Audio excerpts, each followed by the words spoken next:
माँ दुर्गा के 9 रूपों की पूजा चैत्र नवरात्रि में भी की जाती है और शारदीय नवरात्रि में भी। फिर भी आखिर ऐसा क्या है जो दोनों को एक दूसरे से अलग बनाता है? 22 मार्च को चैत्र नवरात्रि शुरू हो रहे हैं। इस मौके पर जानिए चैत्र नवरात्रि और शारदीय नवरात्रि के बीच अंतर के बारे में। गृहस्थ लोगों के लिए साल में 2 बार नवरात्रि का पर्व आता है। पहला चैत्र के महीने में आता है।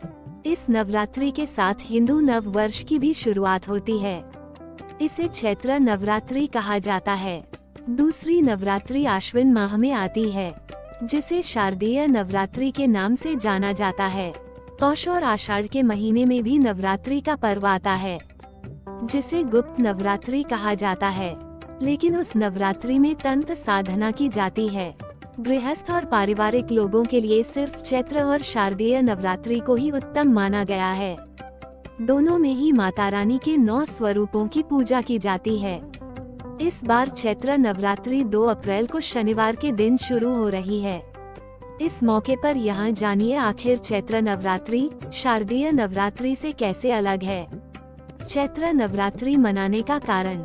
कहा जाता है कि जब धरती पर महिषासुर का आतंक काफी बढ़ गया था, देवता भी उसे हरा पाने में असमर्थ हो गए थे, क्योंकि महिषासुर को वरदान प्राप्त था कि कोई भी देवता या दानव उस पर विजय प्राप्त नहीं कर सकत। ऐसे में देवताओं ने माता पार्वती को प्रसन्न कर उनसे रक्षा का अनुरोध किया। इसके बाद माता रानी ने अपने अंश से 9 रूप प्रकट किए, जिन्हें देवताओं ने अपने शस्त्र देकर शक्ति संपन्न किया। ये क्रम चैत्र के महीने में प्रतिपदा तिथि से शुरू होकर 9 दिनों तक चला रहा। तब से इन 9 दिनों को चैत्र नवरात्रि के तौर पर मनाया जाने लगा। शारदीय नवरात्रि मनाने का कारण। देवी दुर्गा ने आश्विन के महीने में महिषासुर पर आक्रमण कर उससे 9 दिनों तक युद्ध किया और 10वें दिन उसका वध किया। इसलिए इन 9 दिनों को शक्ति की आराधना के लिए समर्पित कर दिया गया। चूंकि आश्विन मास में शरद ऋतु का प्रारंभ हो जाता है, इसलिए इसे शारदीय नवरात्रि कहा जाता है। शारदीय नवरात्रि के 10वें दिन को विजयदशमी के रूप में मनाया जाता है। इन मामलों में भी अलग है चैत्र नवरात्रि और शारदीय नवरात्रि।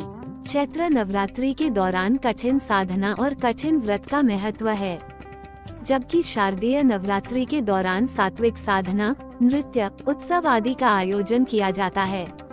ये दिन शक्ति स्वरूप माता की आराधना के दिन माने गए हैं। चैत्र नवरात्रि का महत्व महाराष्ट्र, आंध्र प्रदेश, तेलंगाना और कर्नाटक में अधिक है, जबकि शारदीय नवरात्रि का महत्व गुजरात और पश्चिम बंगाल में ज्यादा है। शारदीय नवरात्रि के दौरान बंगाल में शक्ति की आराधना स्वरूप दुर्गा पूजा पर्व मनाया जाता है। वहीं गुजरात में गरबा आदि का आयोजन किया जाता है। चैत्र नवरात्रि के अंत में राम नवमी आती है। मान्यता है कि प्रभु श्री राम का जन्म राम नवमी के दिन ही हुआ था, जबकि शारदीय नवरात्रि के अंतिम दिन महानवमी के रूप में मनाया जाता है। इसके अगले दिन विजयदशमी पर्व होता है। विजयदशमी के दिन माता दुर्गा ने महिषासुर का मर्दन किया था और प्रभु श्री राम ने रावण का वध किया था। इसलिए शारदीय नवरात्रि विशुद्ध रूप से शक्ति की आराधना के दिन माने गए हैं। मान्यता है कि चैत्र नवरात्रि की साधना आपको मानसिक रूप से मजबूत बनाती है और आध्यात्मिक इच्छाओं की पूर्ति करने वाली है। वहीं शारदीय नवरात्रि सांसारिक इच्छाओं को पूरा करने वाली मानी जाती है।